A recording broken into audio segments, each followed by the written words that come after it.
اعوذ باللہ من الشیطان الرجیم بسم اللہ الرحمن الرحیم.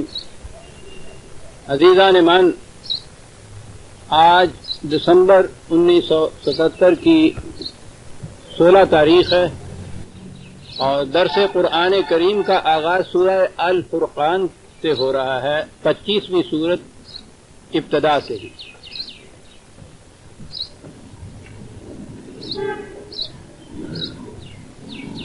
سورت کی پہلی آیت ہے تبارک الذی نزل الفرقان علی عبدہ لیکون للعالمین نذیر.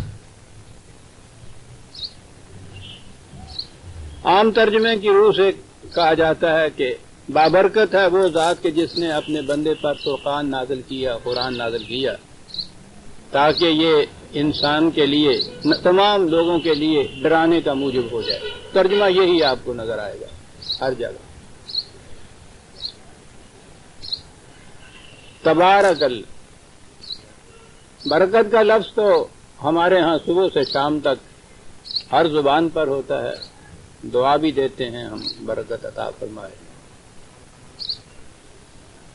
تبارک وہی ہے خود بابرکت اور برکات عطا کرنے والا، برکت عطا کرنے والا. یہ برکت ہوتی کیا ہے؟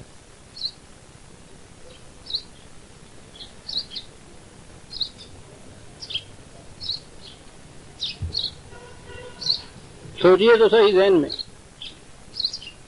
کوئی چیز متعین ذہن میں آپ کے آتی ہے؟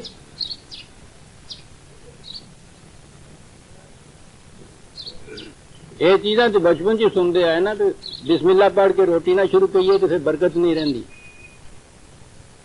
سوچئے، میں عرض کر رہا ہوں کہ برکت کہتے کسے ہیں، اور سوچئے. ہے نا ایک ذہنی موہوم سی تصوراتی چیز، اور صرف اس ایک لفظ پر ہی نہیں. کبھی سوچئے گا صبح سے شام تک کتنے لفظ ہم بولتے ہیں کہ جن کا کوئی متعین مفہوم ہمارے ذہن میں نہیں ہوتا. بولتے رہتے ہیں، ساری عمر بولتے رہتے ہیں، ساری قوم بولتی رہتی ہے، ساری دنیا بولتی رہتی ہے. لیکن کھڑے ہو کے سوچیے تو صحیح کہ وہ ہم کہتے کیا ہیں؟ برکت عطا کرے. برکت ہوتی کیا ہے؟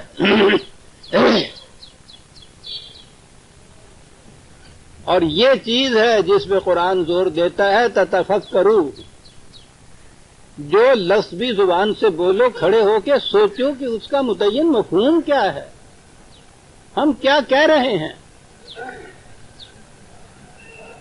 اعلیٰ تعلیم جو ہے، اعلیٰ اقدار جو ہے، ان کو چھوڑیے. روزمرہ کی زبان میں جو الفاظ آپ بولتے ہیں ان کے متعلق تو آپ کو معلوم ہو کہ میں کہتا کیا ہوں.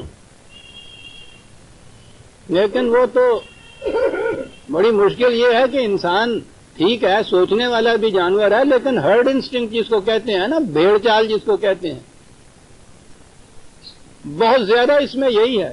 کیونکہ اس کی زندگی کا نمایاں حصہ تو حیوانی زندگی میں گزرتا ہے. اسے ہرڈ انسٹنکٹ کہتے ہیں. سارے بولتے ہیں، ہم بھی بولتے ہیں، بولتے چلے آ رہے ہیں، ہم بھی بول رہے ہیں. قرآن اسی چیز کو تو ہٹانے کے لیے آیا تھا. ہرڈ انسٹنکٹ سے اس کو ہٹانے پر ریزن کے اوپر لانے کے لیے آیا تھا قرآن. قرآن کہتا ہے، یعنی خدا کہتا ہے کہ ہم نے اس قرآن کو نازل کیا لعلکم تعقلون، تاکہ تم عقل سے کام لینا سیکھو. قرآن نازل کیا تاکہ عقل سے کام لینا سیکھو. لیجیے غرض و آیت ہے قرآن کی یہ. لعلکم ایک لفظ ہے، عام عربی جاننے والے بھی جانتے ہیں کہ لعلکم وہاں آتا ہے جہاں غائب کسی چیز کی بتائی جائے، تاکہ یہ چیز ہو. لعلکم تعقلون، تاکہ تم عقل سے کام لینا سیکھو. عقل سے کام لینا میں ابھی عرض کروں گا. یہ تو یہی ہے نا کہ کھڑے ہو کر آپ سوچو. وہ سوچنے کے دو الگ طریقے ہیں، وہ میں ابھی عرض کروں گا. لیکن بہرحال وہ کہتا یہ ہے تتفکروا، ایک ہی بات جو قرآن نے کہی تھی رسول صلی اللہ علیہ وسلم کی زبان مبارک سے کہ سوچا کرو. تو سوچنے کی پہلی ابتدا تو ہونی چاہیے کہ صبح سے شام تک جو ہم الفاظ بولتے ہیں زبان سے، ان کا مفہوم کیا ہے. یہ جو ہم بولتے چلے جاتے ہیں نا اس طرح سے، یہ ہرڈ انسٹنکٹ ہوتی ہے. عربی زبان میں اس کو تقلید کہتے ہیں. قلادہ وہ پٹا ہوتا ہے جو جانور کے یا مویشی کے گلے میں ڈالا جاتا ہے اور اس سے کھینچ کے لیے چلے جاتے ہیں اس کو. جبلی طور پر انسٹنکٹیولی حیوانات میں یہ چیز ہوتی ہے جسے ہم بھیڑ چال کہتے ہیں. اگلی بھیڑ جس طرح چلی جا رہی ہے پچھلی بھیڑ چلی جا رہی ہے. جب سے پہلی بھیڑ ہوئی اور جب جو آخری بھیڑ ہمارے ہاں ہے ایک ہی روش ان کی چلی ہے. اسے ہرڈ انسٹنکٹ کہتے ہیں, اسے تقلید کہتے ہیں. یہ تقلید جو ہے یہ کوئی آپ کے ہاں کا فقہی مسئلہ نہیں ہے, یہ کوئی فروعی مسئلہ نہیں ہے کہ یہ مقلدین ہیں یہ غیر مقلدین ہیں. سوال ہی یہ ہے کہ ہرڈ انسٹنکٹ کے اوپر چلنا ہے یا ریزن کے اوپر آپ نے چلنا ہے. اور ہرڈ انسٹنکٹ کی بات جو ہے بھیڑ چال جس کا عام ترجمہ ہمارے ہاں کیا جاتا ہے, پہلی چیز یہاں سے شروع کرو کہ جو دن بھر میں آپ الفاظ بولتے ہیں کھڑے ہو کے سوچو اس کے معنی کیا ہیں. برکت بات یہاں سے آئی. ایک چیز جو اپنے مقام پہ محکم ہو, جم کے کھڑی ہو. اب جم کے کھڑے ہونے میں پتھر جم کے کھڑا ہوتا ہے ایک مقام پہ, پہاڑ جم کے کھڑا ہوتا ہے ایک مقام پہ, ٹھیک ہے. اس میں نمو یا نشو و نما یہ نہیں ہوتی, جامد ہوتا ہے وہ. لیکن ایک شے جو اپنے مقام پہ محکم مستحکم بھی ہو اور اس میں نشو و نما بھی ہو رہی ہو, عربی زبان میں اسے برکت کہتے ہیں. جیسے درخت اپنے مقام پہ بھی جم کے کھڑا ہے اور نشو و نما بھی ہو رہی ہے. سوچ رہے ہیں آپ ایک لفظ میں کیا کچھ کہہ جاتے تھے یہ لوگ, پتہ نہیں کیا کر گئے یہ زبان بنانے میں یہ لوگ جو تھے.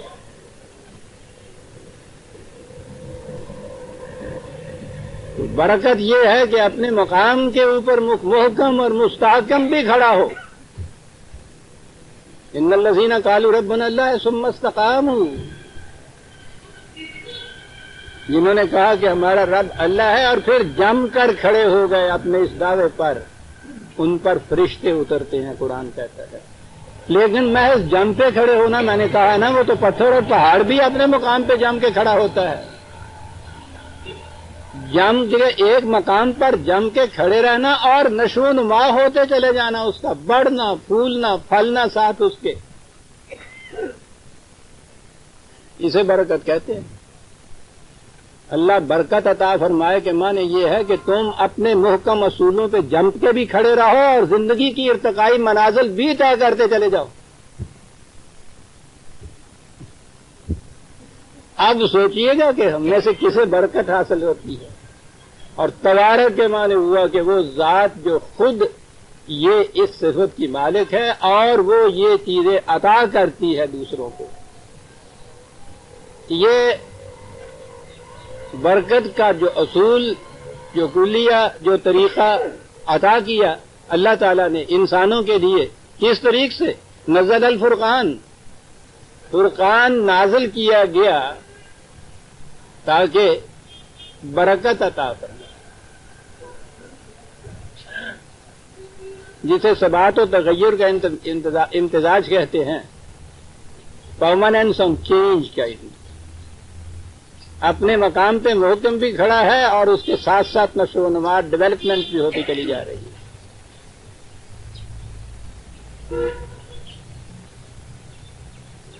اس مقصد کے لیے یہ نازل کی. کیا نازل کیا؟ فرقان.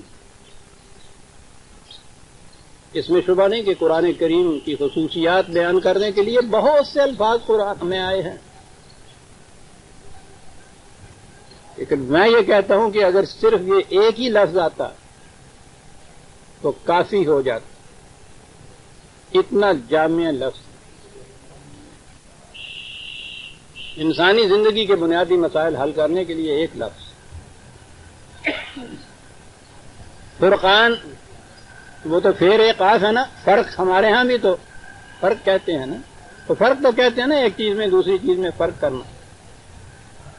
فارسی زبان میں یہ لفظ سر کے معنوں میں استعمال ہوتا ہے.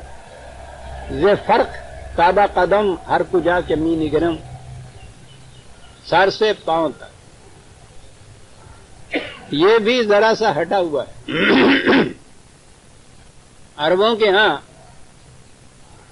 فرق کہتے تھے بالوں کی مانگ کو، اور مانگ کی خصوصیت یہ ہے کہ اگر ایک بال بھی ادھر سے ادھر ہو جائے، الگ نہ ہو دوسرے سے، تو مانگ ٹیڑھی ہو جاتی۔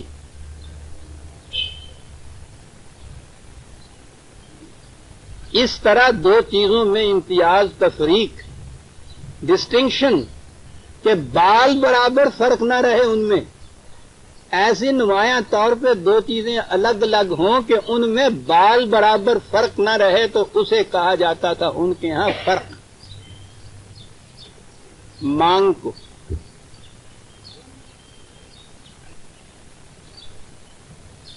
سیدھی ہونی چاہیے،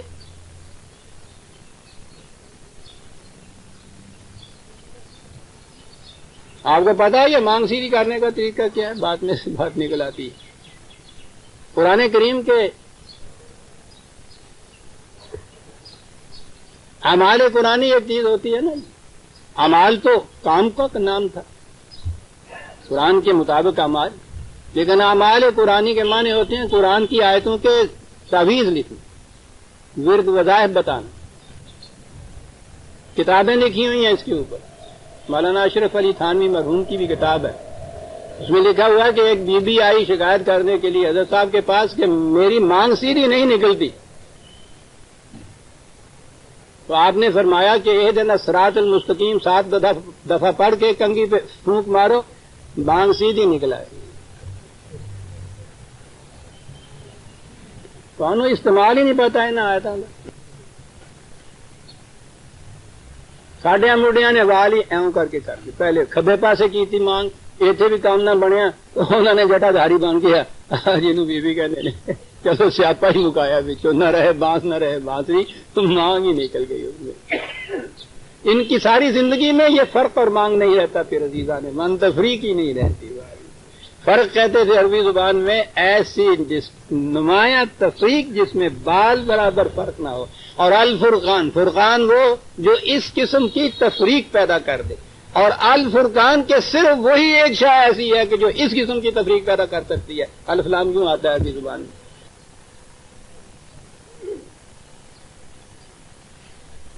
کس چیز میں تفریق؟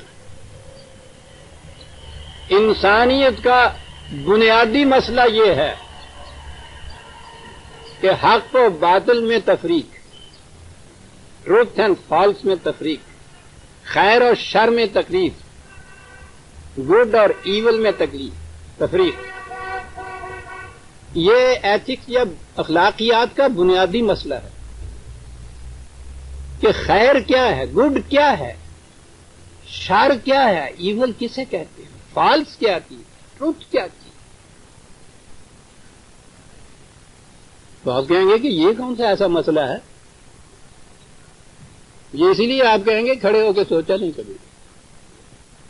ان سوچنے والوں سے پوچھو، جب سے سوچنے والوں کی تاریخ سامنے آتی ہے نا، وہ یونان کے فلاسفر ابو الحکمت کہلاتے، اس زمانے سے یہ بات شروع ہوئی ان کے ہاں، خیر اور شر، حق و باطل کی تفریق، کسے خیر کہتے ہیں کسے شر کہتے ہیں، حق کیا ہے باطل کیا ہے، اس زمانے سے شروع ہوئی، آج تک چلی آ رہی ہے۔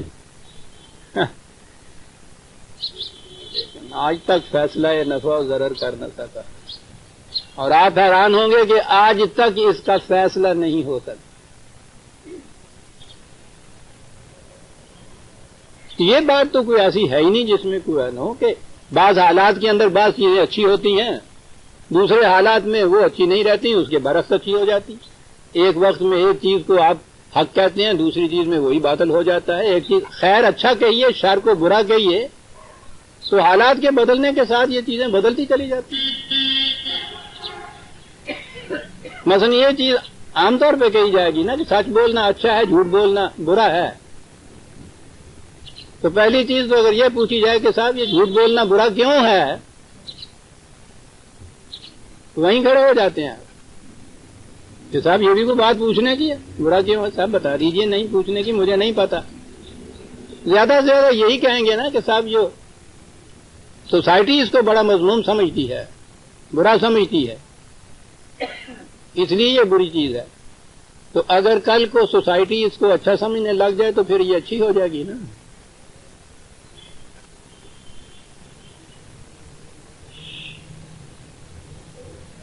تاریخ میں کتنی ہی سوسائٹیاں ایسی گزری ہیں جن کے ہاں سچ بولنا بہت بڑی اچھائی کی بات سمجھا جاتا تھا. جھوٹ بولنا نہیں جی، سچ بولنا نہیں، معاف رکھیے، جھوٹ بولنا بڑی اچھائی کی بات سمجھا جاتا تھا، بڑا جوہر سمجھا جاتا تھا. دھوکہ دینا، فریب دینا، ہمارے ہاں کل ہی ابھی یہاں ٹھگ تھی، جماعت تھی، یہ پوری مذہب تھا ان کا.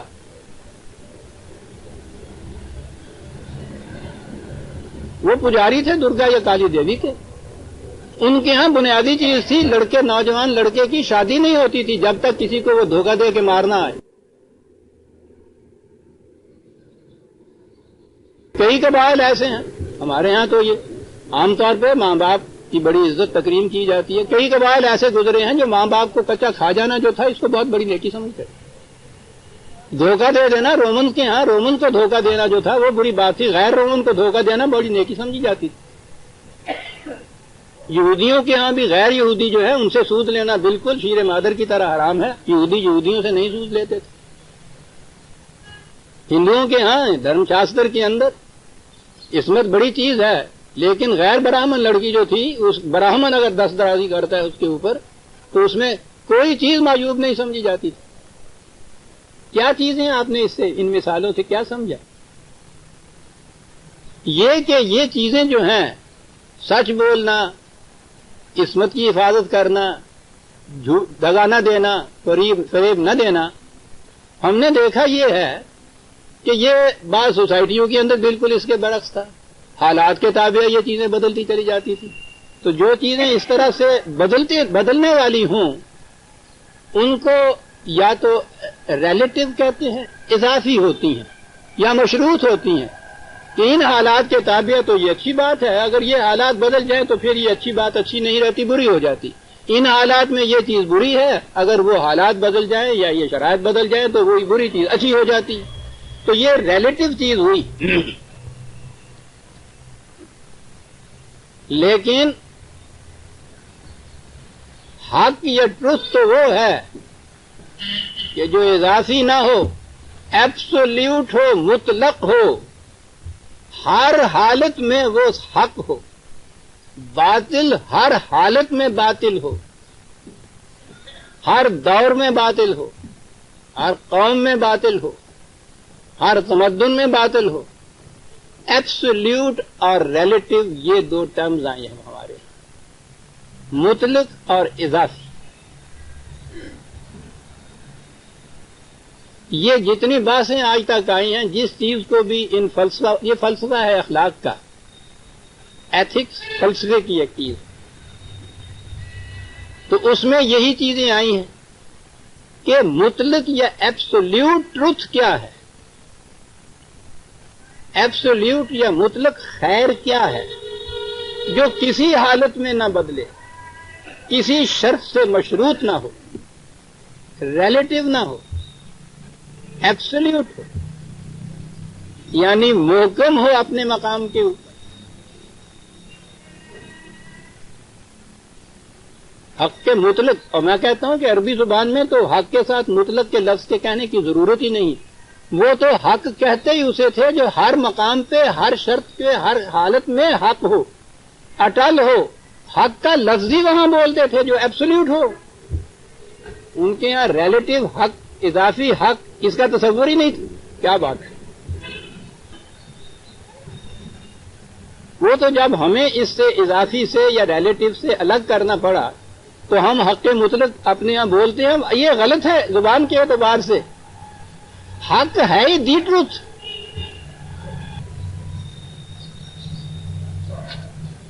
یہ جو چیز ہے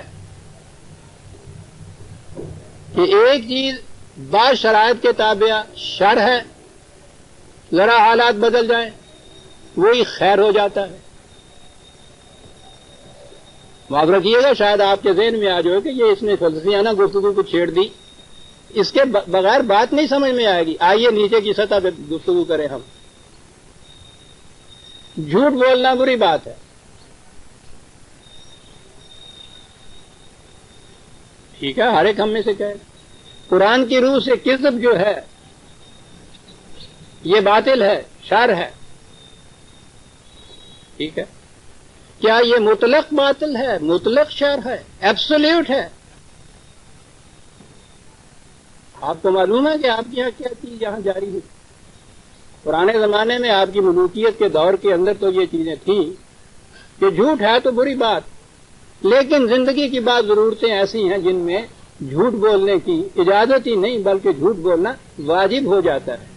پرانی تفسیروں کو چلے جائیے، آپ کے دور میں مولانا مودودی صاحب تشریف فرما ہے آپ کے ہاں، انہوں نے کہا ہے زندگی کی عملی ضروریات ایسی ہیں جن میں جھوٹ بولنا واجب ہو جاتا ہے، یعنی جھوٹ نہ بولے تو گناہ گار ہو جاتا ہے آدمی، ترک وجوب تو گناہ گاری کی بات ہوتی ہے، واجب ہو جاتا ہے۔ تو گویا سچ جو ہے یہ حق مطلق نہ رہا، ایبسولوٹ ٹروتھ نہ رہا، ریلیٹو ہو گیا، کنڈیشنل ہو گیا، مشروط ہو گیا۔ زندگی کی بعض ضرورتوں کے تابع جھوٹ بولنا واجب ہو جاتا ہے۔ اب جھوٹ بولنا شر مطلق یا باطل مطلق نہ رہا، ایبسولوٹ نہ رہا، اضافی ہو گیا، مشروط ہو گیا، ضرورت کے تابع۔ پوچھئے ان سے کہ دنیا میں کون سا جرم ہے جس کے لیے مجرم سے پوچھئے تو وہ یہ نہ کہہ دے کہ میں نے ضرورت کے تابع یہ کیا۔ پھر میں دوہرا دوں جو برسوں سے دہرایا کرتا ہوں، ہمارے ہاں تو روز کہتے ہیں تو جھوٹ بولے آگا، کہنے لگا مینو کی لوڑ پہ یہی سے میں جھوٹ بولتا، مینو کی لوڑ، جھوٹ بولا تم نے، مجھے کیا ضرورت تھی۔ گویا ضرورت نہ ہو تو کوئی بھی جھوٹ نہیں بولتا، ضرورت نہ ہو تو کوئی بھی کوئی جرم کرتا۔ الگ بات ہے کہ ایک چیز اس کے نزدیک ضرورت ہو، آپ کے نزدیک وہ ضرورت نہ ہو، لیکن اس سے پوچھئے تو وہ ضرورت بتا دے گا ضرور۔ اور ضرورت ایک تو یہ فزیکل ضرورت ہے نا کہ روپیہ پیسہ ملتا ہے، اس سے یہ چیزیں، جذبات کی تسکین تو اس سے زیادہ اشد ضرورت ہوتی۔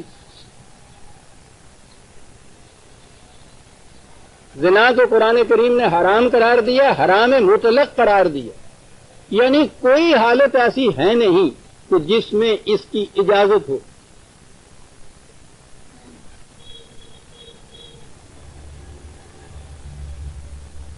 اب یہ کچھ جو ہے جو اس کا ارتکاب کرتے ہیں زبان سے نہ کہیں، ایک اشد ضرورت ہے جس کے تابع یہ کیا جاتا ہے۔ جنسی جذبے کی تسکین، اگر اس میں یہ جنسی میری بیٹیاں اور میں نے معاف رکھے، جنسی جذبے کا اشتعال ہو ہی نہ، انگیخت ہو ہی نہ، سوال ہی نہیں، خیال ہی نہیں ادھر آ سکتا، وہ تو اس جذبے کی شدت ہے۔ اس سے زیادہ ضرورت جسے آپ کہتے ہیں یہ جذباتی ضرورت ہے۔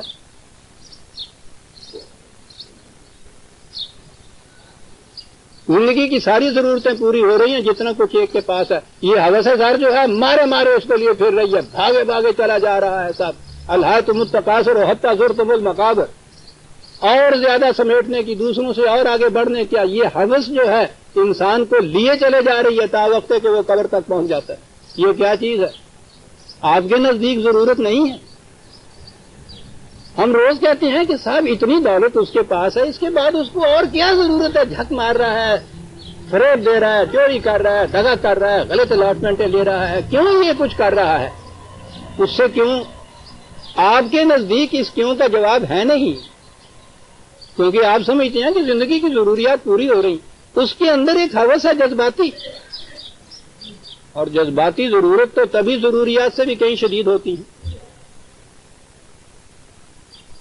تو ضرورت کے بغیر تو کوئی جرم، کسی جرم کا بھی ارتکاب نہیں ہوتا۔ ضرورت کی نوعیت میں آپ فرق کر سکتے، ضرورت، اور اگر تصور یہ ہو جائے، نظریہ یہ ہو جائے کہ ضرورت کے مطابق ایک غلط چیز جو ہے وہ صحیح ہو جاتی ہے، اس کی اجازت ہو جاتی ہے، تو دنیا میں کوئی چیز بھی باطل مطلق یا شر مطلق رہتی نہیں۔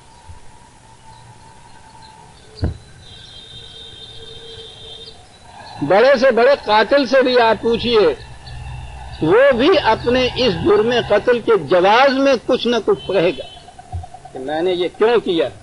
کیوں کا جواب ہی تو ضرورت ہوتی۔ میں نے انتقام لینا تھا، ایک جذباتی ضرورت ہے. ٹھگ اگر مال لینے کے لیے کچھ کرتا تھا یا اپنا جو عقیدہ تھا اس کی ضرورت کے ماتحت دوسرے کو قتل کرتا تھا، یہ انتقام لینے کے لیے قتل کر رہا ہے، ضرورت کے تابع ہو رہا ہے.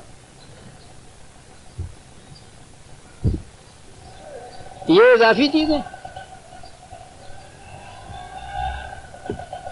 مطلق حق کیا ہے کہ جو ہر حال میں حق ہے، ایبسولوٹ ہے،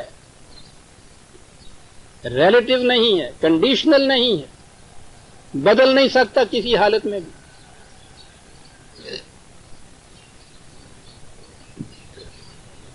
اتنی سی چیز ہے عزیزان من جہاں آ کر آپ اس کا نام کچھ رکھ لیجئے، وہی کی ضرورت پڑتی ہے کہ وہ ایسے حق چیزیں دیتا ہے جو ایبسولوٹ مطلق حق ہوتی. اور یہی مسئلہ ہے جو چلا آ رہا تھا یونان سے لے کے آج تک کہ حق یا خیر مطلق کیا چیز.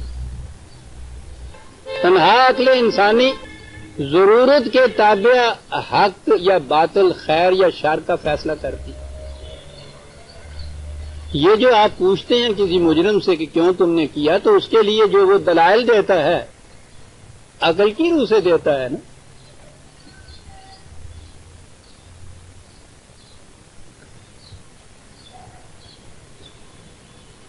جس کی عقل اپنے مقام پہ قائم نہیں ہوتی، جسے آپ دیوانہ کہتے ہیں، تو دیوانے کی تو ڈیفینیشن یہ کی جاتی ہے کہ اسے اپنے نفع نقصان کا بھی پتہ نہیں ہوتا.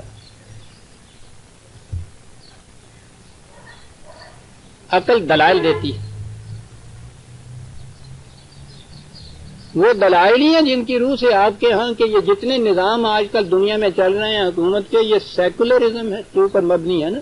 یعنی انسان اب بیٹھ کر اپنی ضرورتوں کے تابع کوئی قانون بناتے ہیں، کل کو ضرورتیں بدل جاتی ہیں، پھر وہ اس قانون کے خلاف دوسرا قانون بنا دیتے ہیں. آہستہ آہستہ آہستہ آہستہ بدلتے بدلتے وہ ضرورتیں ہیں نا جن کے تابع آج وہاں انگلینڈ میں ہومو سیکسولیٹی جو ہے وہ بھی قانوناً جائز قرار پا گئی. میں بھی تنقید نہیں ان پہ کہا، میں کہہ یہ رہا ہوں کہ کل ہی ایک چیز ان کے ہاں جرم تھی، ایک قانون کے تابع وہ جرم نہیں رہا، تو گویا وہ جو چیز کل جرم قرار پائی تھی معیوب تھی، ان کے ہاں شر تھی، باطل تھی. مطلق شر یا مطلق باطل نہ رہی، کیونکہ دوسرے ہی دن دوسرے وقت میں انہوں نے اسے بدل دیا، اس کے خلاف قانون بنا دیا. سیکولرزم کہتے اسے ہیں جس میں کوئی قدر حق یا مستحکم نہ ہو، ایبسولوٹ نہ ہو، مطلق نہ ہو، جو بدل سکتی ہو. اور جب مختلف قومیں اپنے ہاں اس نظریے کو ہی رائج کریں کہ اپنی ضرورت کے تابع جو چیز کل وہ حق سمجھتے تھے آج اس کو بدل سکتے ہیں اور اس کے خلاف چل سکتے ہیں، اس کا نتیجہ یہ وہ فساد جو ساری دنیا میں اس وقت قائم. آپ کسی قوم کے متعلق کہہ ہی نہیں سکتے کہ آج جس چیز کو اس نے باطل قرار دیا ہے کل کو بھی وہ باطل ہی قرار دے دی اسے. انسانیت اسی کی تلاش میں یونان کے فلاسفوں سے آج تک ماری ماری پھرتی رہی کہ یہ معلوم کر سکے کہ مطلق حق یا مطلق خیر کیا ہے.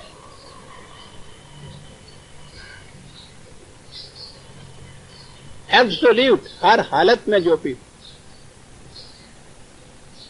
لیکن آج بھی انسان کی یہی صورت. میں یہ کہہ رہا ہوں یہی بات کہ روز قوانین بدلتے رہتے ہیں آپ کے ہاں، یہ دلیل ہے اس بات کی کہ مطلق حق یا خیر کے اوپر انسان نہیں پہنچ پایا. مطلق اگر ہوگا تو وہ بدلنے کی ضرورت اس میں نہیں رہے گی. مطلق کے متعلق تو قرآن کے الفاظ میں کہا ہی جائے گا کہ لا تبدیل لکلمات اللہ. مطلق بدلتا نہیں تقاضوں کے مطابق، ضروریات کے مطابق. آج بھی یہی صورت ہے. روز تجربے ہوتے ہیں، ٹرائل اینڈ ایرر کی روح سے آگے بڑھ رہا ہے انسان، ابھی تک نہیں پہنچا مطلق کے اوپر. بال نے کہا ہے کہ آدمی اندر جہان خیر و شر، کام شناست نفع خود را از ضرر، کس نہ داند زشت و خوب کار چیست زیادہ ہموار و نا ہموار چیست. ابھی تک مطلق خیر اور حق پر نہیں پہنچ پایا انسان.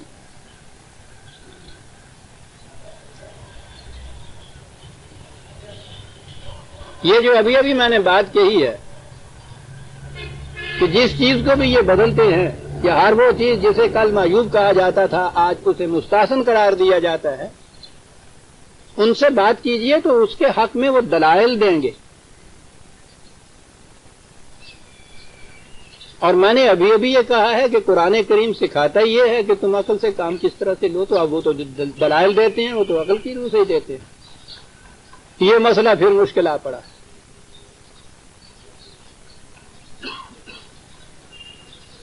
اس کے لیے غور و فکر کرنے والے مغرب کے بھی فلاسفر، اور وہ میں سمجھتا ہوں فلاسفر سے آگے یہ جو سائیکالوجسٹ آئے ہیں نا، یہ بہت آگے بڑھ گئے ہیں. یہ جسے میں فرقان کہوں گا، یہ فرق کر رہے ہیں حقیقت میں. ان کے ہاں دو ٹرمز آئی ہیں اور بڑی عمدہ ٹرم. ان کے ہاں ایک چیز ہے ریزن اور دوسری چیز ہے ریشنلائزنگ انٹلیکٹ.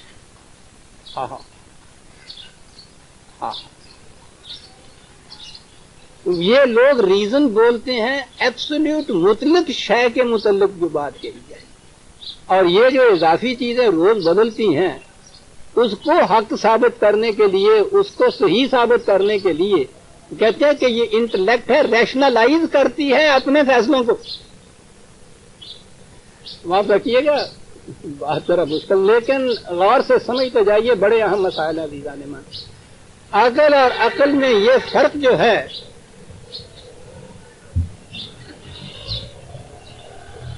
ہمارے ہاں یہ دو ٹرمز، اقبال کی نگاہ تو بہت دور جاتی ہے، قرآن پہ نگاہ ہے. قرآن نے ان دو قسم کی جو عقلیں ہیں ان میں فرق کیا ہے. باطل کے حق میں جتنے بھی یہ باطل پر چلنے والے لوگ دلائل دیتے تھے، قرآن ان کے دلائل کو بیان کرتا ہے، لیکن اس کے بعد یہ کہتا ہے کہ یہ ان کی عقل فریبکار کا کام تھا جو یہ کر رہے ہیں، کہ جو چیز باطل ہے اس کو حق ثابت کر رہے ہیں. قرآن کریم کی اس بصیرت کی روح سے جو اقبال کو حاصل تھی، اور ادھر وہ فلسفے میں بھی آپ جانتے ہیں جو مقام اس کا تھا، وہ ان چیزوں کو اچھی طرح جانتا تھا. اس نے ہمیں دو ٹرم دی، دانش نورانی اور دانش برہانی. اور میں کہتا ہوں کہ آج جو سائیکالوجسٹ نے ریشنلائزنگ انٹلیکٹ کہا ہے اسے دانش برہانی شخص نے کہا ہے. کیا بات ہے! ایک دانش نورانی ہے کہ جسے انہوں نے ریزن کہا ہے، اور یہی ہے وہ چیز جسے وہ کہتا ہے کہ وہی کرتی یہ ہے کہ حق مطلق دیتی ہے، اور اس کے حق میں دلائل جو دیتی ہے وہ دانش نورانی ہوتی. قرآن اپنی کسی بات کو بغیر دلیل کے نہیں منواتا، وہ کتاب کے ساتھ حکمت کو نازل کرتا ہے.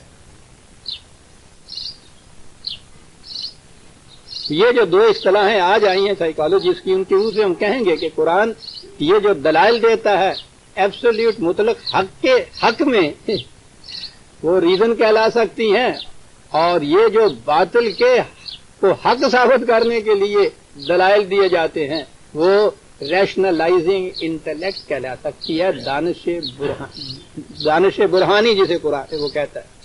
اور دوسری جگہ وہ اسی کو عقل خود بھی اور عقل جہاں بھی سے تعبیر کرتا ہے. بڑی چیز ہے سر. عقل خود بھی غافل از بہبود غیر، سود خود بیند نہ بیند سود غیر. ایک عقل تو یہ ہے کہ صرف اپنے مفاد کے لیے وہ استعمال اپنے آپ کو کرتی ہے، دوسرے کے مفاد کا اس کو کوئی خیال نہیں رہتا. دوسرے کو دھوکہ دینا، جھوٹ بولنا، فریب کرنا، اپنے لیے کوئی چیز جو ہے اس کو حاصل کرنے کے لیے، اور اس سے پوچھئے تو ہزار دلائل وہ دے دیں گی صاحب. یہ ہے عقل خود بھی. غافل از بہبود غیر، سود خود بیند نہ بیند سود غیر، اور اس کے مقابلے میں وحی حق بینندہ ہے سود ہمہ. وحی کی روح سے جو ایبسلیوٹ اقدار یا ویلیوز ملتی ہیں وہ تمام نوع انسانی کی منفعت کو دیکھتی ہیں. وحی حق بینندہ ہے سود ہمہ در نگاہ سود و بہبود ہمہ. اور یہ فرق ہے. اسی لیے قرآن نے کہا ہے وَيَمْكُثُ فِي الْأَرْضِ مَا يَنْفَعُ النَّاسَ. بقا اسی عمل کے لیے ہے جو پوری کی پوری نوع انسانی کے لیے منفعت بخش ہو، ورنہ اپنی ذات کے لیے، اپنے خاندان کے لیے، اپنے قبیلے کے لیے، اپنی قوم کے لیے منفعت کی تو ہر ایک سوچتا ہے. یہ دانش برہانی یا انٹلیکٹ کے ریشنلائزنگ انٹلیکٹ کہلا جاتا ہے. تمام نوع انسانی کی منفعت کے لیے سوچنے کی جو بات ہوگی اسے ہم کہیں گے دانش نورانی یا عقل جہاں بین. اس کے لیے سائیکالوجی کی اصطلاح میں، آج کی سائیکالوجی کی اصطلاح میں ریزن بولا جائے، کہا جائے گا. یہ چیز ایبسولوٹ ہوگی. آج کے انسان کے متعلق اقبال نے یہ لکھا ہے نا کہ عشق نا قید و خرد می گزردش صورت مار. وہی سے محروم ہو گیا. اپنی عقل کی روح سے جو چیزیں یہ طے کرتا ہے وہ سانپ کی طرح اس کو ڈسنے لگ جاتی ہیں، اس لیے کہ عقل کو تابع فرمانے نظر کر نہ سکا. یہ عقل سے وحی کی روشنی میں عقل سے کام لینا جو تھا یہ نہ اس نے سیکھا. نتیجہ اس کا یہ ہوا کہ اپنی حکمت کے خموں پیچ میں الجھا ایسا آج تک فیصلہ نفع و ضرر کر نہ سکا. عزیزان من، دین وحی قرآن اس کا سارا مسئلہ یہ ہے کہ مطلق حق کیا ہے اور مطلق باطل کیا ہے. مطلق حق یا خیر وہ ہے جو پوری نوع انسانی کے لیے منفعت بخش ہے اور ان کے لیے خیر کا اور برکت کا موجب ہے. شر وہ ہے کہ وہ پوری نوع انسانی نہیں ہو سکتا ہے کہ اپنے دائرے کے اندر، اپنی قوم کے اندر وہ خیر ہو، ذرا اس سے باہر دوسرے انسان جو ہیں ان کے لیے وہ شر ہو جائے. اگر یہ چیز ہے تو یہ خیر مطلق یا حق مطلق نہیں ہوا، اضافی ہو گیا.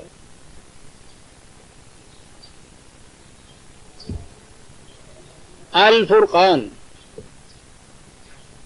وہ جو ایبسلیوٹ حق اور باطل میں فرق کر کے بتائے، ایسا فرق کہ جس میں بال برابر بھی ابہام نہ رہے، الجھن نہ رہے،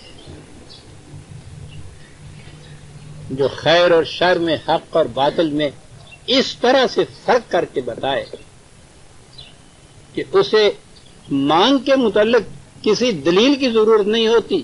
اسے دیکھنے سے ہی پتہ چل جاتا ہے کہ سیدھی ہے یا ٹیڑھی، کچھ بال ادھر آ گئے ہیں یا نہیں صحیح ہے. کس قدر یہ قوم ایسی تھی، یہ فلسفیانہ ایبسٹریکٹ ٹاکس میں نہیں جاتی تھی، یہ محسوسات کی طرف کے مشاہدے سے نتائج اخذ کرتی تھی. اس لیے اس زبان کے سمجھانے کے لیے ہمیشہ محسوس مسائل دی جاتی. ڈسٹنکشن دو چیزوں میں ایسا نمایاں کہ جس میں دیکھتے ہی پتہ چل جائے کہ سیدھی ہے یا نہیں، ادھر ادھر فرق تو نہیں. اب اس کے لیے مانگ کی تشبیہ دینا کیا بات. قرآن ان کے ان الفاظ کو الف لام کے ساتھ استعمال کر دیتا ہے اور پھر اس کو ساتھ دی بڑھا دیتا ہے کہ یہی ہے وہ فرق کرنے والی شے. حق بھی ایبسولیوٹ اور حق کو بتانے والے یہ جو وحی کی روح سے اقدار دی گئی ہیں یہ بھی الفرقان، ان میں جو فرق کر کے دیکھا ہے. تو اب آپ نے یہ دیکھ لیا کہ قرآن کریم کاہے کے لیے آیا ہے، اور پھر یہ بھی دیکھ لیا کہ یہ لا تبدیل لکلمات اللہ پھر کیوں کہتا ہے. اگر یہ مشروط و حالات کے تابع ہے، اگر یہ بدل جاتا ہو ضروریات کے تابع ہے، تو یہ تو پھر بدلنے والی شے تو مطلق رہ ہی نہیں سکتی، وہ تو ایبسولیوٹ ہوتی نہیں ہے. ایبسولوٹ تو ان شرائط اور تقاضوں اور ضروریات سے بالا ہوتا ہے. ہر حالت میں، ہر آن میں، ہر زمانے میں وہ حق حق رہتا ہے، خیر خیر رہتا ہے، جو نوع انسانی کی، پوری نوع انسانی کی منفعت کے لیے ہوتا ہے.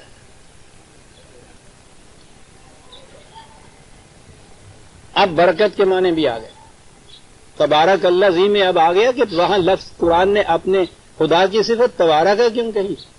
پہلی اس بات تھی نا کہ وہ اپنے مقام پہ محکم کھڑا ہو. اور آگے الفرقان میں ہم نے دیکھا کہ حق مطلق ہو، اپنے مقام پہ اٹل ہو، لیکن اپنے مقام پہ اٹل اور اس کے ساتھ ہی جتنی زمانے کی ضروریات ہوں ان کو ساتھ پورا کرتا چلا جائے. تبارک میں بھی یہ چیز تھا نا کہ پتھر کی طرح جامد نہ ہو بلکہ اس میں نشو و ارتقا بھی ہو. یہ مسئلہ پھر بڑا مشکل ہے کہ ایک چیز محکم بھی ہو اپنے مقام پہ اور زمانے کے تقاضوں کا بھی ساتھ دیتی چلی جائے. سنیے یہ عربوں کے ہاں اس حق کو کیا کہتے تھے، اس قسم کی چیز. پھر وہی محسوس مثال،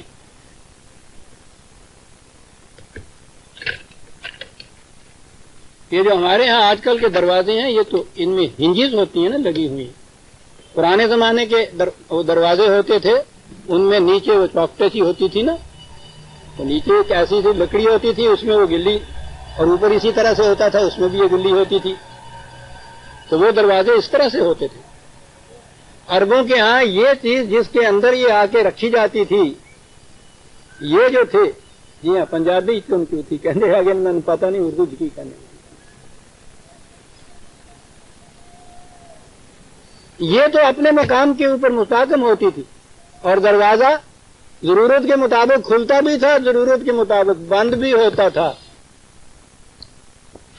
وہ اسے حق کہا کرتے تھے کہ اپنے مقام پہ اٹل ہو، وہاں سے نہ ہلے اس کی وہ جو ہے گٹلی سی.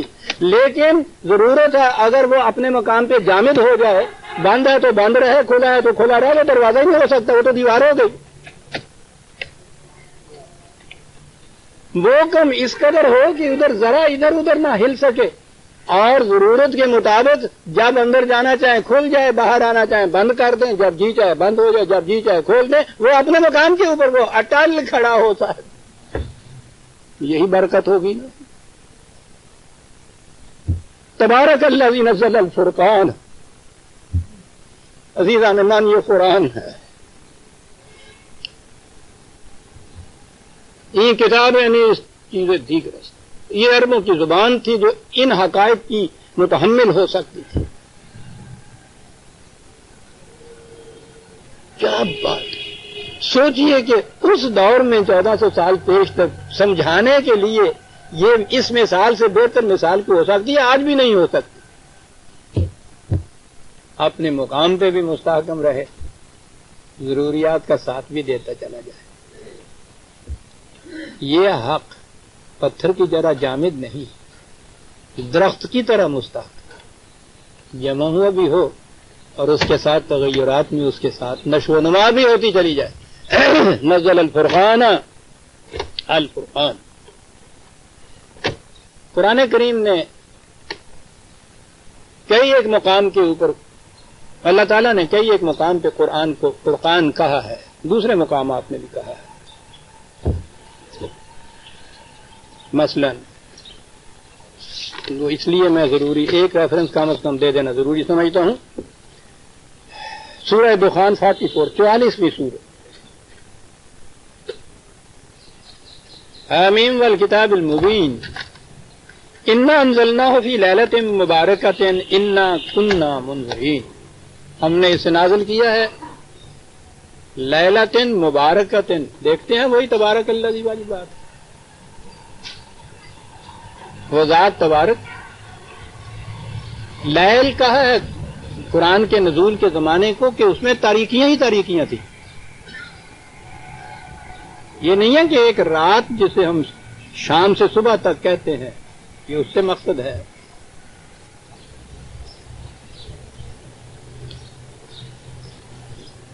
تاریکیوں کے دور کے اندر،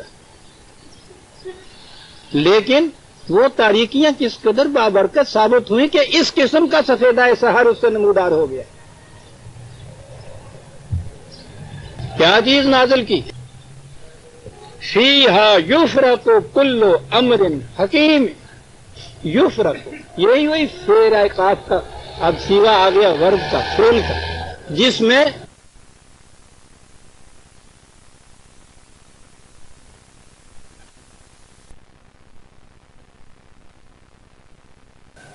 دیکھیے کہ دوسرے مقامات کے اوپر وہ کیا کہتا ہے. اس کے مطابق بات سمجھ آتی. فرقان کہا یہاں ورب کے طور پہ استعمال کر کے بتا دیا کہ کیا ہے اس نے. میں نے اس لیے بھی خاص طور پہ یہ کہا انا انزلنا فی لیلۃ مبارکۃ، یہ جو وہ شب برات کی رات آیا کرتی ہے نا، ایک شب برات کی رات،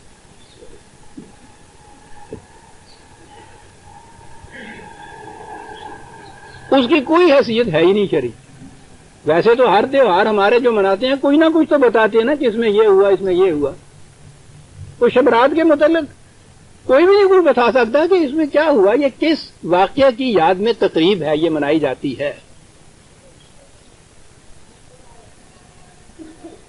ہاں بھی حلوہ تے لچیاں انہوں واسطے بنائی جاتی ہے. اب تو یہ بھی بات ختم ہو گئی ہے شاید. آپ کو معلوم ہے کہ یہ شروع کہاں سے ہوئی تھی؟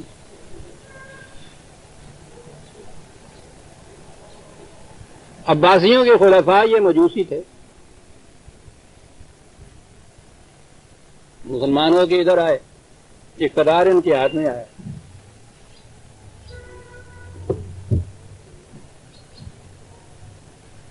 رام جاندہ ہی جاوے، رحیم آندہ ہی آوے.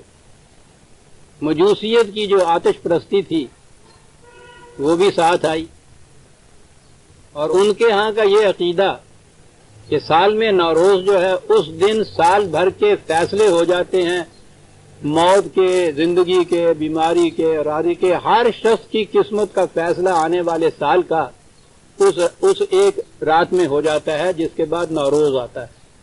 اور آتش پرست قوم تھی، اس میں پھر یہ بہت زیادہ آگ جلاتے تھے. اب یہ ادھر آئے تو یہ اسلام میں کہاں گنجائش اس کی؟ نہ یہ وہ قسمت کا مسئلہ، نہ یہ آگ کی کھیل. انہوں نے یہ تقریب وضع کی. آپ کو معلوم ہے نا کہ شب برات کے اندر، اور وہ شب بارات تو کہتے اس لیے بارات کے معنی تقدیر ہوتی ہے. میری برات ہی چاہیے نہیں سی آگا تو میں کی کروں. شب بارات تو وہ آئی مجوسیوں کی تقدیر والی رات، قسمت بانٹنے والی رات. خود لفظ قسمت کے معنی تقسیم کرنا ہے. یہ تو ہوئی وہ تقریب وہاں کی. اب ان کی ہوئی وہ آتش پرستی کی حوث، تو یہ ساری جتنی آتش بازی آپ چلاتے ہیں یہ وہاں سے آئی ہوئی.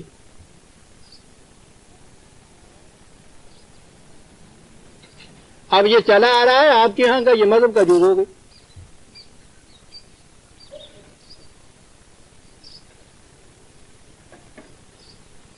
مذہب کا جز ہوئی تو اس کے لیے تو کوئی دلیل دینی چاہیے. تو وائز کے نزدیک دلیل لانا مشکل کون؟ انہوں نے کہا دیکھیے نا یہ تو قرآن شریف میں ہے. یا اللہ، شب برات کا ذکر قرآن شریف میں ہے کہ نہیں قرآن شریف میں؟ میں نے ریڈیو پہ تقریریں سنی ہیں، بڑے بڑے علامہ آتے ہیں، نہیں قرآن شریف میں ہے جی. یا اللہ، ہم بھی سنیں بھائی. کہنے کہ یہ دیکھیے نا انا انزلناہ فی لیلۃ مبارکۃ انا کنا منذرین فیہا یفرق کل امر حکیم. ہم نے اس کو اس رات میں نازل کیا ہے جس میں تمام معاملات کے فیصلے کیے جاتے ہیں سال بھر کے لیے. چل بھائی،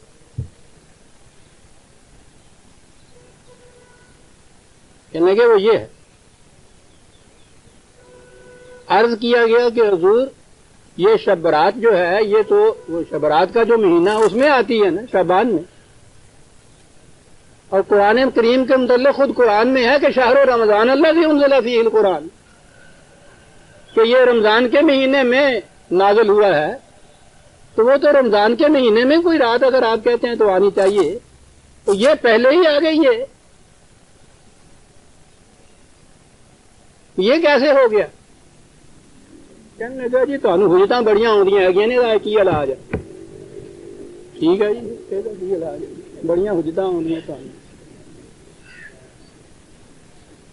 یعنی دلیل تاریخ سے نہیں ہے کوئی لایا، انہوں نے کہا کہ قرآن میں یہ ہے کہ رمضان قرآن بابا کوئی رات ایسی تم نے بنانی تھی تو رمضان میں تو بناتے. وہ رمضان کے آخری عشرے کے اندر اس رات کی تلاش پھر اور کرتے ہیں. یہ شب رات تو تر دینے تو عید تک رات ہی لب سے ترے جان دینے.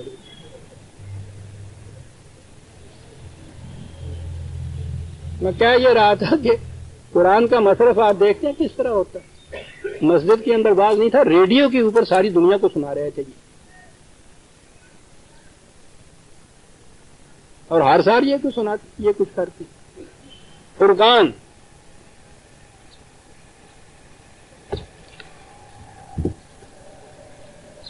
بہت اچھا جی.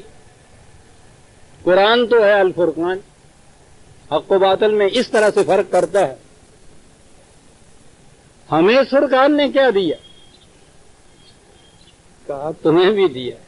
یا ایھا الذین آمنوا ان تتقوا اللہ یجعل لکم فرقانا. 8/29 8/29. اے جماعت مومنین, اگر تم قوانین یا خدابندی کی نگہداشت کرو گے تمہیں امتیازی زندگی حاصل ہو جائے گی دنیا کے اندر. فرقان ساری دنیا دور سے دیکھ کے کہہ دے گی کہ یہ ہے وہ امت اخرجت للناس جو نوع انسانی کی بھلائی کے لیے پیدا کی گئی. یوں تفریق ہو جائے گی باقی دنیا سے, تمہاری امتیازی نشان ہے, ڈسٹنکشن حاصل ہو جائے گی. یجعل لکم فرقانا, تمہیں امتیازی زندگی حاصل ہو جائے گی.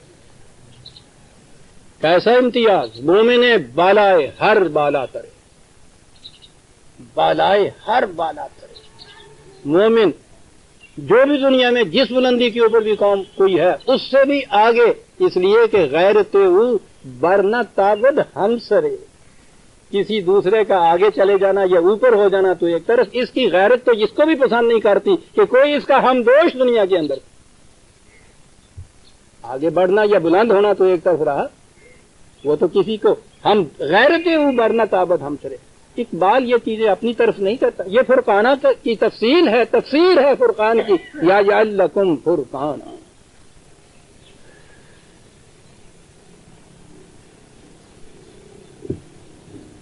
امتیازی نشان. ان سے پوچھئے کہ قرآن تو یہ کہتا ہے, ٹھیک ہے ساری دنیا میں امتیازی نشان تو ہے نا.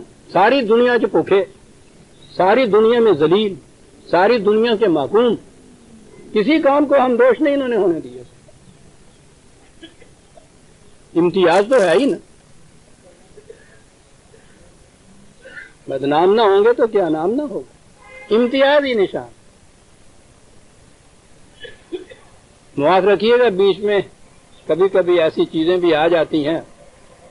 بات وہ بڑے زور کی کہہ گئے تھے تو وہ بھانڈ کم وقت. بات تو بڑے زور کی کہہ گئے تھے.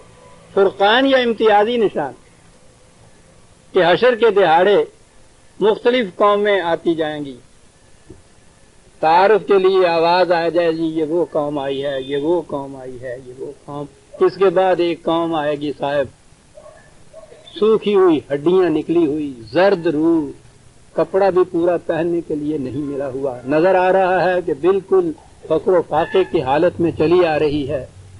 آواز آ جائے گی کہ ہاں یہ آ رہی ہے اللہ کے محبوب کی امت, دیکھیے سارے. وہ پوچھیں گے کہ یہ کس قسم کی یہ قوم آئی. کہا آپ نے دیکھا باقی ساروں سے الگ قوم ایک ممتاز. کہنے لگے کہ کیا امتیاز ہے؟ تو کہنے لگے کہ یہ اللہ کے رنگ میں رنگی ہوئی ہے, نہ وہ کھاتا ہے نہ انہیں کھانے کو ملتا ہے, نہ وہ پہنتا ہے نہ انہیں کپڑا ملتا ہے, وہ بھی لامکان ہے, نہ میری گھر کاٹ کوئی نہیں ہے گا. یجعل لکم فرقانا, امتیازی زندگی ہے نا. بس تھوڑا جہا آدمی نو ٹھیٹ ہونا پہنتا ہے. عزیزان من, فرقان قرآن نے یہ کہا ہے واضح زبان کہ کبھی نہیں ہو سکے گا کہ کفار کو مومنین کی جماعت کے اوپر غلبہ حاصل ہو جائے, کبھی نہیں ہو سکے گا. آج دنیا میں مسلمانوں کی کسی خطہ میں الگ قومیں کہنا یہی اسلام کے خلاف ہے، وہ تو امتی بات تھی، لیکن آپ کیونکہ بڑھ چکی ہے کہنا پڑتا ہے۔ کوئی ایک قوم بھی دنیا میں ایسی ہے کہ کفار کا کسی نہ کسی طرح سے ان کے اوپر غلبہ نہ ہو، بال واسطہ بلا واسطہ، مادی نہیں تو ذہنی صحیح، سیاسی صحیح، ساری دنیا میں مغلوب قوم۔ اس نے کہا تھا کہ کفار کو کبھی مومنوں کے اوپر غلبہ حاصل نہیں ہو سکے، فرقان اسے کہتے ہیں۔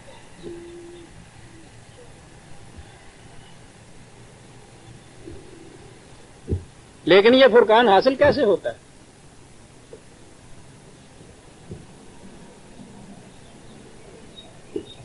اس کے متعلق بھی فرقان دینے والے نے جو وعدہ کیا تھا اسی نے بتایا کہ فرقان حاصل کیسے ہوتا ہے۔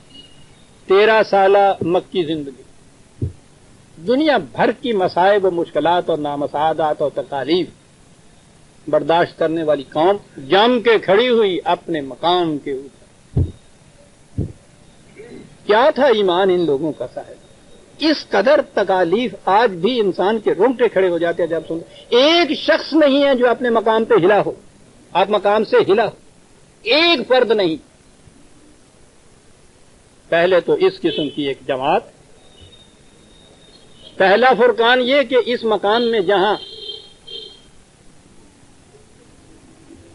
نظام خداوندی یا حکومت خداوندی کے تمکن کے امکانات بظاہر ابھی نہیں تھے، یہاں سے سارے کے سارے الگ ہو کے مدینے چلے گئے۔ پہلا فرقان تو یہ ہے۔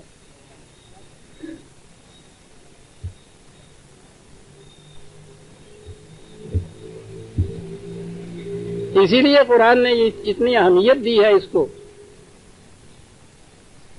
کہ مکے کے رہنے والے یا کسی اور جگہ کے باوجود استطاعت کے امکان کے اگر وہاں سے ہجرت کر کے یہاں نہیں آتے تو وہ جماعت مومنین میں شامل نہیں ہیں۔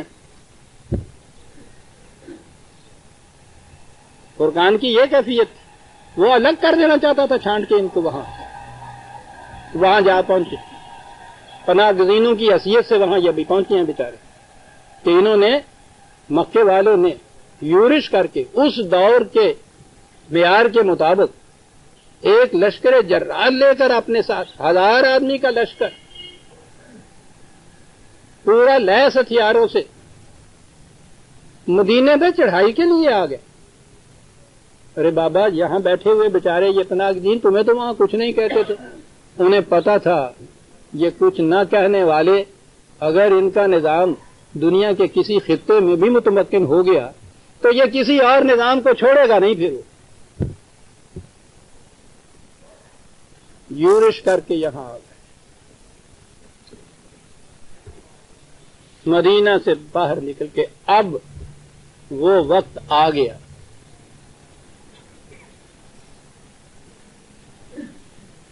یہ جو چھوٹی سی جماعت تھی 300 کی، دنیا کے ہر معیار کے مطابق نظر آتا تھا کہ ان کے مقابلے میں میدان جنگ میں جائے گی تو ان میں سے شاید ایک بھی باقی نہیں بچے گا۔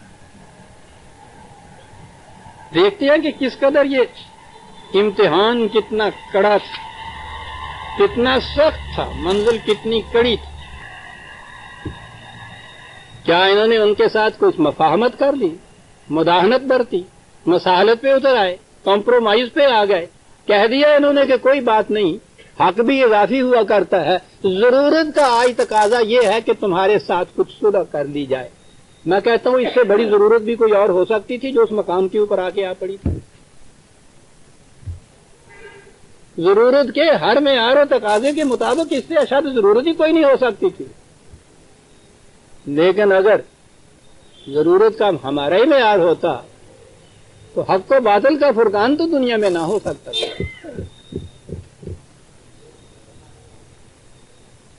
فیصلہ یہی ہوا کہ کامیابی نہ بھی ہوگی تو دنیا کو یہ تو معلوم ہو جائے گا کہ باطل پر جم کے کھڑے ہونے والے جان دے دیا کرتے ہیں، کمپرومائز نہیں کیا کرتے، کہ حق کمپرومائز کر ہی نہیں سکتا۔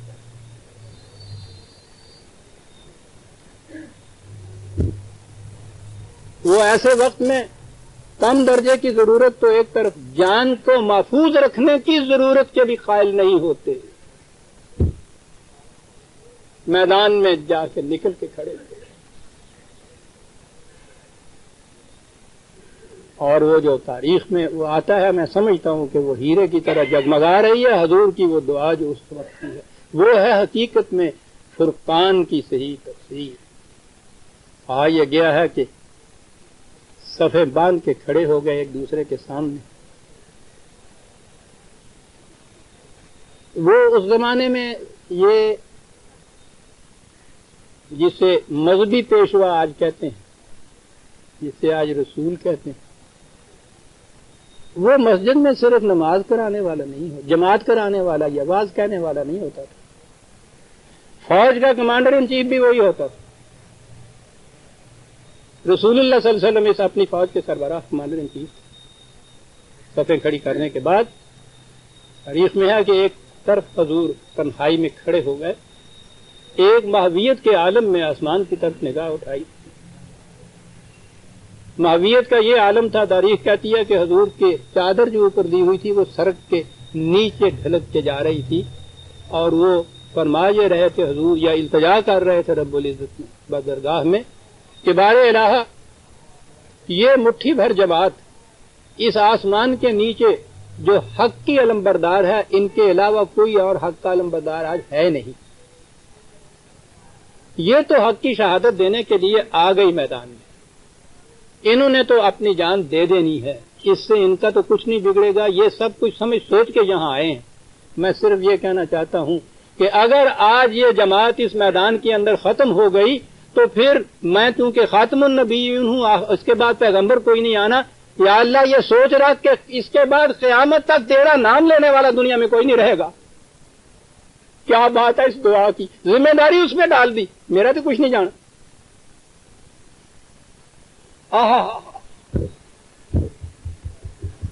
آپ اس کو سوچئے چند فکروں کو، یعنی کہ یہ جماعت تو اپنا سب کچھ بیچ بچا کے کفن بدوش آ گئی ہے، انہوں نے جان دے دینی ہے. اگر یہ یہاں سب ختم ہو گئے تو ان کا تو کچھ نہیں بگڑے گا، یہ تو اس مقصد کے لیے آئے ہیں. تو سوچ لے کہ اس کے بعد پھر دنیا میں تیرا نام لینے والا کوئی نہیں رہے گا. اور یہ وہ مقام ہے کہ جہاں خدا نے کہا کہ آج کا دن یوم الفرقان ہے. بدر کے جنگ میں قرآن نے کہا ہے یوم الفرقان 8/8/41. وما انزلنا على عبدنا یوم الفرقان یوم التقى الجمعان. فرقان کا وقت آتا ہے جب آمنے سامنے جتھا کھڑا ہو جائے، لشکر کھڑے ہو جائے. یہاں آیا ہے یوم الفرقان. وہ جو تھا نا کہ ہم تمہیں فرقان عطا فرمائیں گے، وہ عزیزان من وہ ورد وظائف اور نفل پڑھنے سے نہیں آئے گا. یہاں آیا ہے یوم الفرقان. محسوس تفریق آپ سننا چاہتے ہیں تو تاریخ سے پوچھئے فرقان کسے کہتے ہیں. آج تک یہ بات نہیں ہو سکی کہ دو قومی نظریہ کیا ہوتا ہے. دو قومی نظریہ یوم الفرقان میں سامنے آتا ہے. وہ فرقان کی پہلی چیز یہ ہے کہ چھٹ کے الگ ہو جائیے. یہ سارے مکے کے رہنے والے یا بیشتر مکے کے رہنے والے عرب ہی تھے نا، جو مکے سے ادھر آ گئے تھے مدینے میں. کاہے کے لیے آ گئے تھے؟ یہ بن گئی تھی نا ایک الگ قوم. اب یہاں اس قوم کے دو قوموں کا نظریہ یا فرقان جسے کہا جاتا ہے، دو قومی نظریے کے معنی فرقان کے ہیں. حق کی علمبردار اور باطل کی علمبردار میں ایک تفریق ہے محسوس. اور وہ یہ صورت تھی کہ ایک طرف حضرت ابوبکر صدیق رضی اللہ تعالیٰ عنہ، مقابل کی صف میں ان کا بیٹا کھڑا تھا. ادھر حضرت عمر تھے، سامنے ان کا ماموں حقیقی جس کے خون میں ان کی تلوار رنگی ہوئی بعد میں نظر آ. ادھر حضرت علی تھے، سامنے بھائی تھا وہ قید. ادھر خود نبی اکرم صلی اللہ علیہ وسلم تھے، ادھر حقیقی چچا عباس تھے، نہیں آگے جائیے. ادھر آپ کھڑے تھے، دوسری طرف بیٹی کا سہاگ لٹ رہا تھا، داماد کھڑا تھا. یوم الفرقان یہ شہادت گاہ الفت میں قدم رکھنا ہے. لوگ آسان سمجھتے ہیں مسلمان. تمہیں گوئے مسلمانم بے لرزم. جب میں کہتا ہوں کہ میں مسلمان ہوں، کانپ اٹھتا ہوں کہ دانم مشکلات لا الہ را. میں جانتا ہوں لا الہ کی مشکلات کیا ہوتی ہیں۔ یہ منظر آسمان کی آنکھ نے کبھی دیکھا عزیزہ نے؟ یہ فرقان، یہ دو کامی نظریہ۔ اور بعد کا وہ واقعہ، اس بیٹے نے بعد میں یہ بات کیا خدمت میں، باپ سے یہ کہا کہ ابا جان، بدر کے میدان میں ایک وقت ایسا آ گیا تھا کہ آپ بالکل میری شست میں تھے، تیر میں نے چڑھا رکھا تھا تلے پہ، آپ سامنے آ گئے، میرا ہاتھ کانپ گیا اور میں نے تیر وہیں کمان وہیں رکھ دی، تیر نہ چڑھایا۔ آپ نے کہا کہ بیٹا اگر ایسا وقت میرے پہ آتا اور میرے سامنے تم آتے تو میرا ہاتھ کبھی نہ کانپتا، اس لیے کہ میرے سامنے ابو بکر کا بیٹا نہیں تھا، باطل پرست حق کے مقابلے میں کھڑا تھا۔ یوم الفرقان،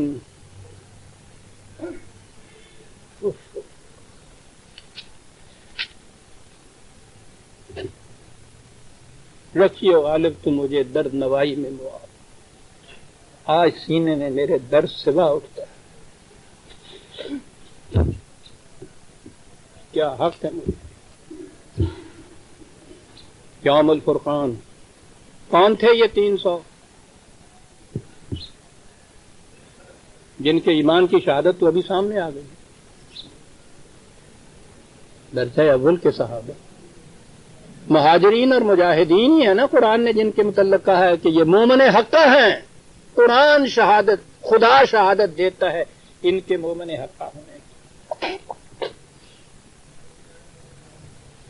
جن کے لیے اس نے کہا ہے کہ وہ جنت ہم نے ان کے لیے تیار کر رکھی ہے، سوال ہی نہیں کہ ان کے متعلق سوا۔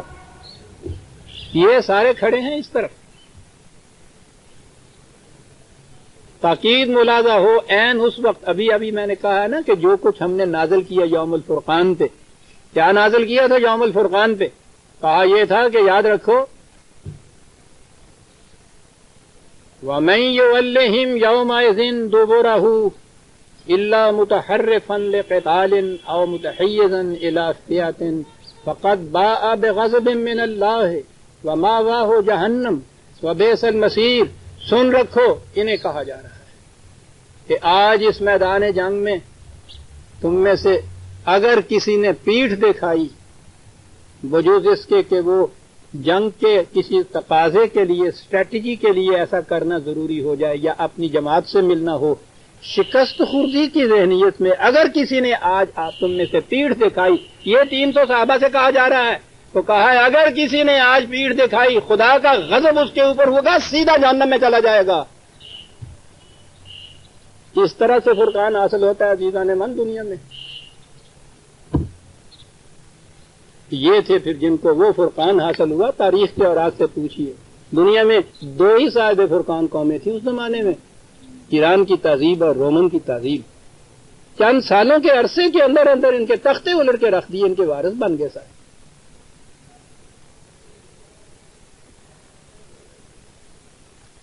تبارک الذی نزل الفرقان علی عبدہ، اور اس کے بعد کہا تھا کہ یا ایھا الذین آمنوا اتقوا اللہ یجعل لکم فرقانا، اور فرقان ملتا تھا جنگ بدر میں جب یوم الفرقان کہا گیا ہے، اور اس کی کیفیت یہ تھی کہ صحابہ جیسے بھی ایمان اور اعمال لے کے اگر ایک مقام کے اوپر اس طرح سے کہیں ان کا قدم میں لغزش آتی ہے، سیدھا جہنم میں جا پہنچتا ہے۔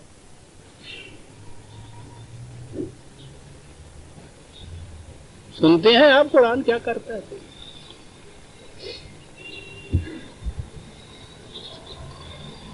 نزل الفرقان علی عبدہ، ایک لفظ اس کے سامنے تھی مذاہب عالم کی تاریخ، خدا کے سامنے تو ہوتی۔ یہ چھوڑ دیجئے کہ ہر رسول خدا کی طرف سے آیا، خدا کا اس نے دین دیا، بعد میں اس کی امت نے اس دین کو مذہب سے بدل دیا۔ جتنے بھی مذاہب عالم آ رہے ہیں ان میں آپ ایک چیز دیکھیں گے، قرآن نے جسے غلو کہا، خاص طور پہ یہودیوں سے کہا کہ یاد رکھو دین میں غلو نہ کرنا۔ غلو کے معنی ہوتے ہیں کسی کو اپنے مقام سے بڑھا دینا، مبالغہ کر دینا۔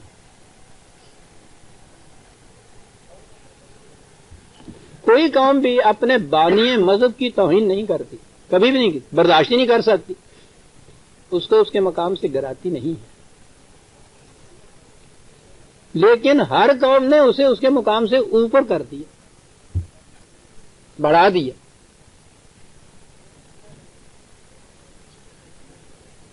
ہندوؤں نے تو اپنے بانیان مذہب کو اوتار کہہ دیا، خدا بشکل انسانی دنیا میں آیا، تو وہ بھی ان کا مقام نہ رہا، بڑھا کے اوپر دے گئے۔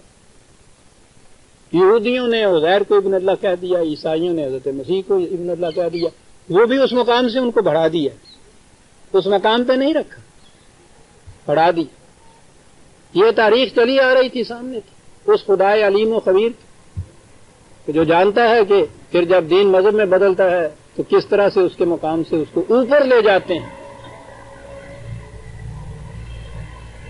ایک ہی آیت کے 4 لفظوں میں تبارہ کا میں نے عرض کیا ہے کہ کیا بات تھی، فرقان میں نے عرض کیا ہے کیا بات تھی، اگلی بات یہ تھی کہ انہیں فرقان حاصل ہو جانا ہے اس قوم میں، باقی قوموں کے مقابلے میں بہت بلند ہو جانا اس قوم کے اندر، اور یہ تاریخ بتا رہی ہے کہ قومیں اپنے بانی مذہب کو اس مقام سے بہت اونچا لے جایا کرتی، اسی مقام پہ جہاں ان کے لیے فرقان کا ایک وعدہ دیا جاتا ہے، کہا کہ یہ جو تمہارے ہاں ہمارا رسول ہے، یہ جو تمہارے ہاں کا امام ہے، تمہارا سربراہ ہے، جس پر ایمان لانے سے تم مومن ہوتے ہو، سن رکھو اس کا مقام کیا ہے، اللہ عبد ہی، خدا کا عبد ہے۔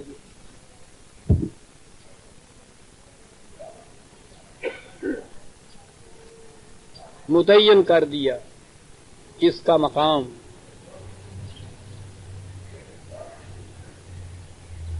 کلمہ شہادت میں جز بنا دیا، اشہد ان محمدا عبدہ و رسولہ،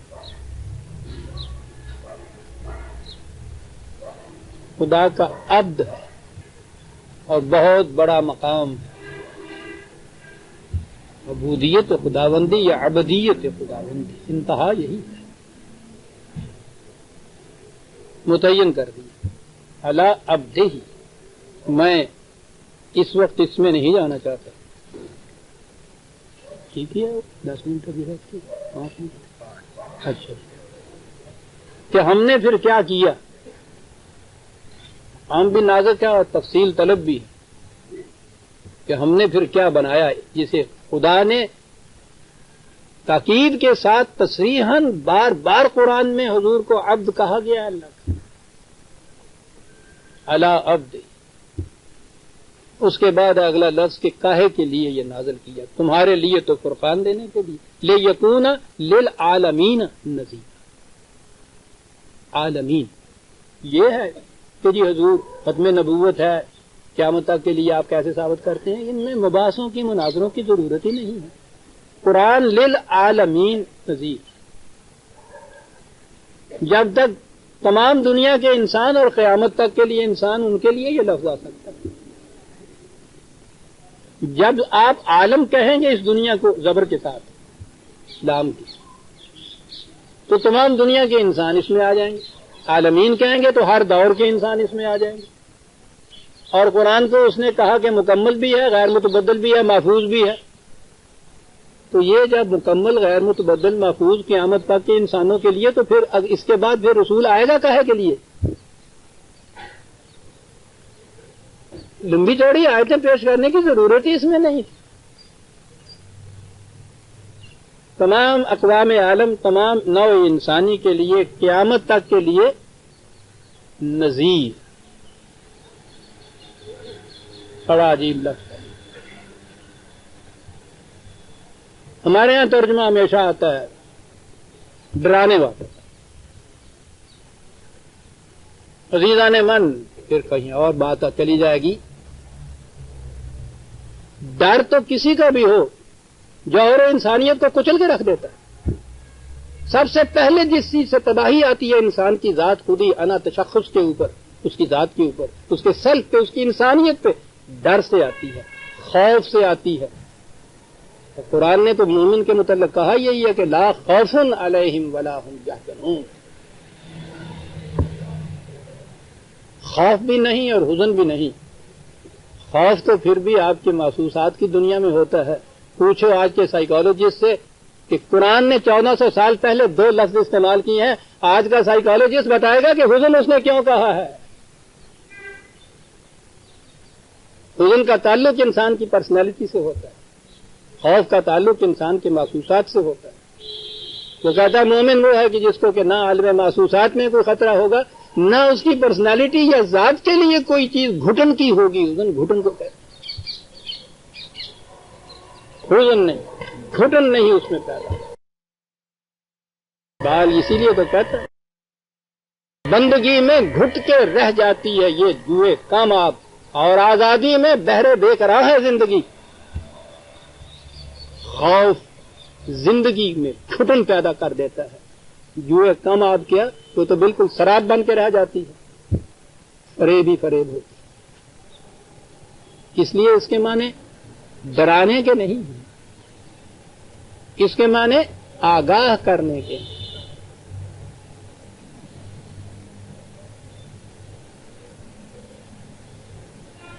تقویٰ کے یہی معنی محتاط رہنا.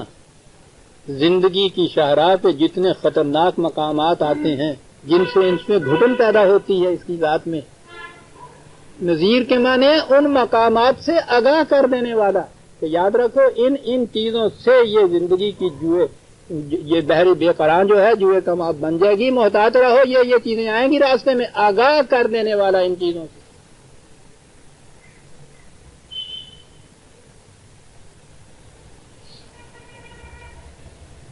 یہ جو شروع میں قرآن نے کہا ہے ذالک الکتاب لا ریب فیہ ھدی للمتقین, اعتراض چلا آتا ان کے اوپر.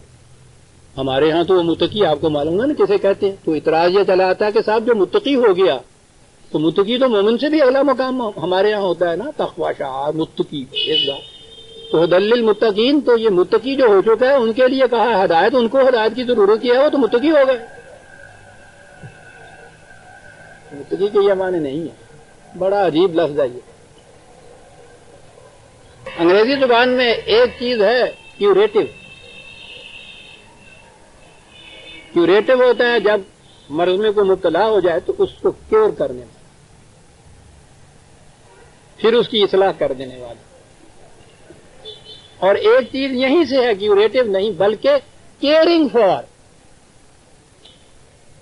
بڑی اچھی اصطلاح ہے یہ بھی سائیکالوجی کی اصطلاح ہے. وہ اس مصیبت میں مبتلا ہو کے اس کی اصلاح نہیں کرتے, وہ زندگی کیئرنگ فار لائف. کیا ترجمہ کروں اس کا؟ تقویٰ ہے اس کا ترجمہ صحیح عربی زبان میں. پہلے سے ہی اس بات کے لیے محتاط رہنا کہ اس قسم کی کوئی بات نہ ہو جائے جس سے لائف میں گھٹن پیدا ہو جائے. ہی کیئرز فار ہز لائف, یہ ہے تقویٰ. نذیر کے معنی یہ ہیں کہ ان مقامات سے آگاہ کر دینا ان لوگوں کو جو کیئر کرتے ہیں اپنی زندگی کے لیے کہ یہاں یہاں یہاں پٹ فال ہیں, اور پھر آگاہ اس طرح سے کیا. فرقان سائن بورڈ لگا دیے, وہاں جہاں پٹ فال تھا وہاں کسی کو کھڑا کر دیا, سرخ بتی جلا دی, وہاں پہرے دار کھڑا کر دیا, دعائی دینے والا ہو گیا. اس طرح سے نذیر اس کو کہیں گے. ادھر نہ آنا ادھر سے جانا, یہ ہے نذیر. تمام نوع انسانی کے لیے قیامت تک کے لیے آگاہ کرنے والا زندگی کی خطرناک گھاٹیوں سے. تبارک الذی نزل الفرقان علی عبدہ لیکون للناس للعالمین نذیرا.